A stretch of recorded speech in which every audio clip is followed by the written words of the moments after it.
Hi all, and welcome to Dex's guide on how to make moonshine. I'm here in the wilderness, staying at a place called Wilderness Farm.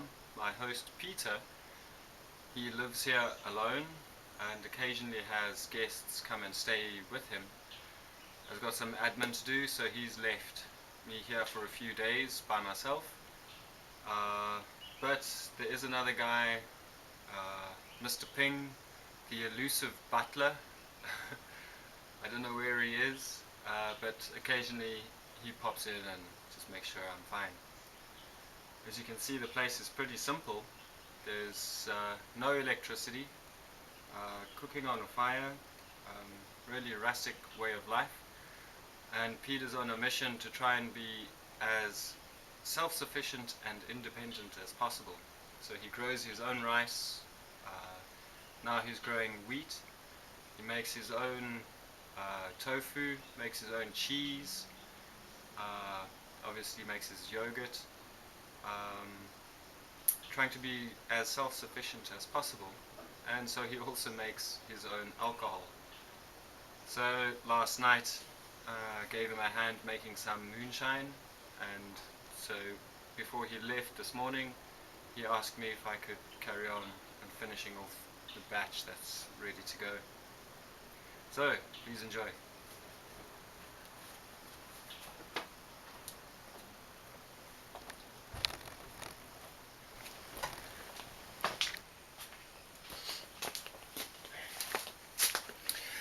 Step number one is you need a fruit, and a lot of fruit. So the moonshine that we're making here has got papaya and banana in it. Pawpaw and banana moonshine. I had some last night and it's pretty potent. But any fruit that grows, here they got lemons, guavas, passion fruit or granadilla, mandarins, all sorts of fruit available. Whatever has sugar and ferments, I guess.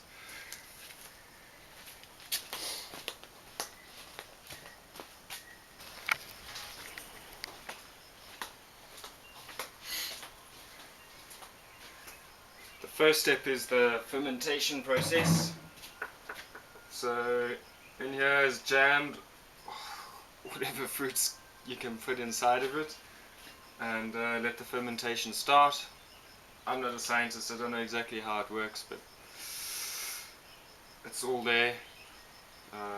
Some gizmo thingy over here to check the alcohol content or pressure or something, and I don't know, let's have a look inside.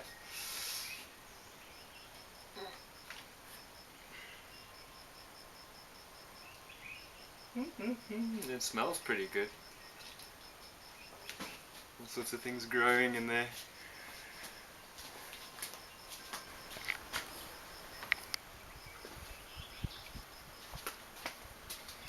Okay, the next step, once the stuff's been fermented for a while and the alcohol has been produced, you're going to lump it all together and strain out the liquid with the alcohol in it. So in here, simple strainer, big pot for distilling, and you just got to squeeze out the liquid from the fruit. Oops. Don't be squeamish, I guess.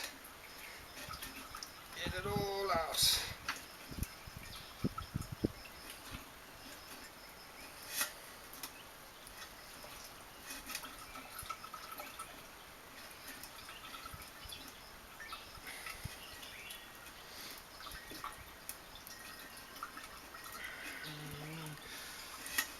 Okay, once that's done, get some more. Okay, there's some banana. Let's find there's a nice big piece of papaya. And you load up the sieve again, and you keep doing it until your pot is full, I guess.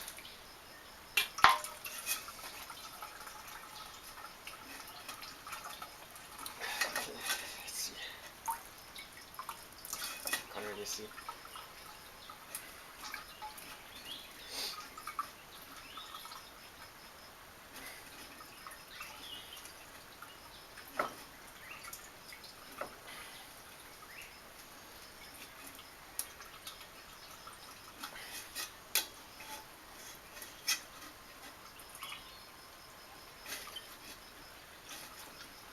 Okay. Well, you get the idea. Get alcohol.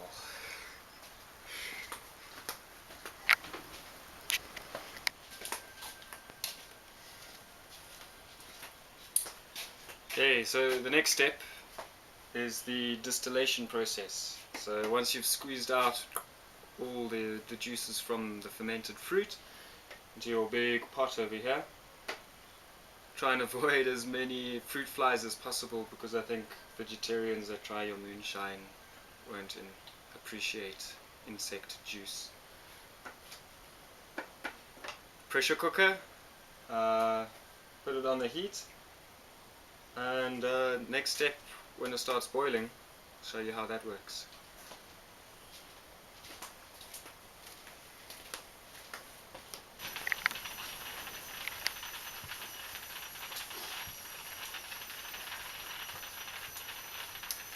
Okay, the pressure cooker's just started boiling. You can hear it spluttering and sputtering away in the background. I had to turn on the cold water tap to pass it through the distiller. Cold water runs up this hose pipe over here, and I'll show you in a moment.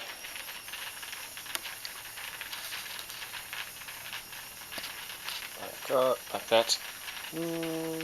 More like that. Okay, so the cold water comes down into the chemistry set. Inside the bamboo here is a glass tube. The glass tube just cools the water, or the alcohol being passed up from the pressure cooker. And it gets dripped into a glass bottle. It's quite hot. I think maybe we'll be able to fill 2 bottles, I think, from the one pressure cooker. The cold water that passes through the chemistry set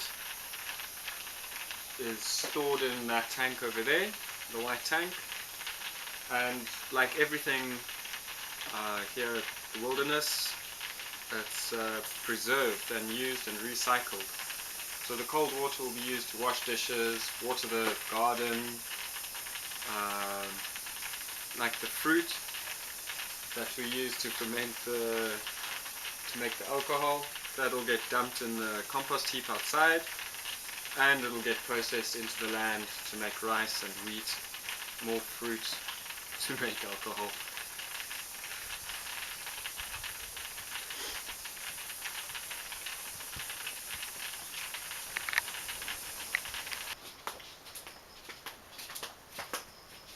Okay, this is the first bottle that we've distilled.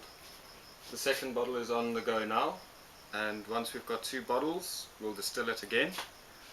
Let's give the first one a bit of a taste. Put it in a cap. Yeah, only a little bit. Okay, cheers everyone.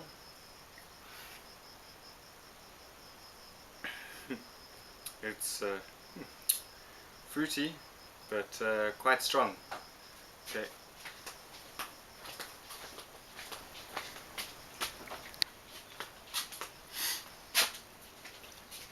Okay, so now we have 2 bottles of moonshine.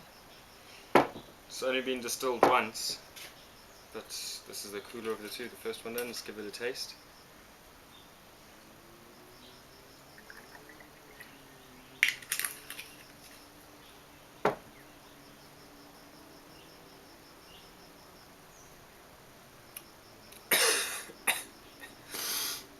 It's good.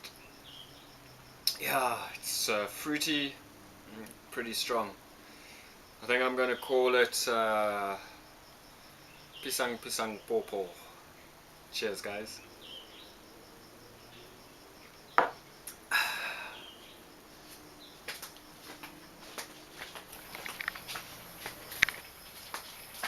Okay. So this is Mr. Ping, the butler. He's returned from his wanderings in the fields, and he's just been describing to me about how Peter makes him some alcohol also. So he's offered me a sample. Let's see what it's like. Okay. Yeah. Cheers.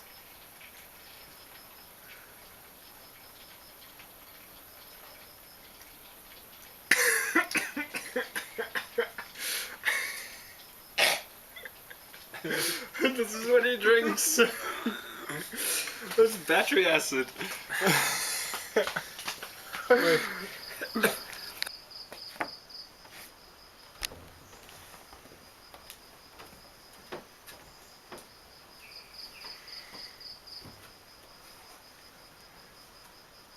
So this is the final product. It's been a long day. Started this morning and it's close to sunset now. It's been double distilled, but it's not a clear color. Hello, Monica. This is Monica the cat.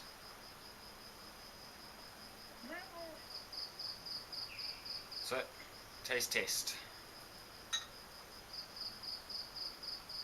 I wonder if it's as potent as Mr. Ping's.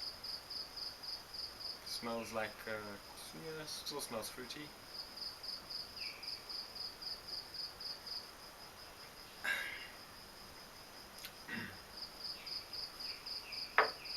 Still potent, but drinkable.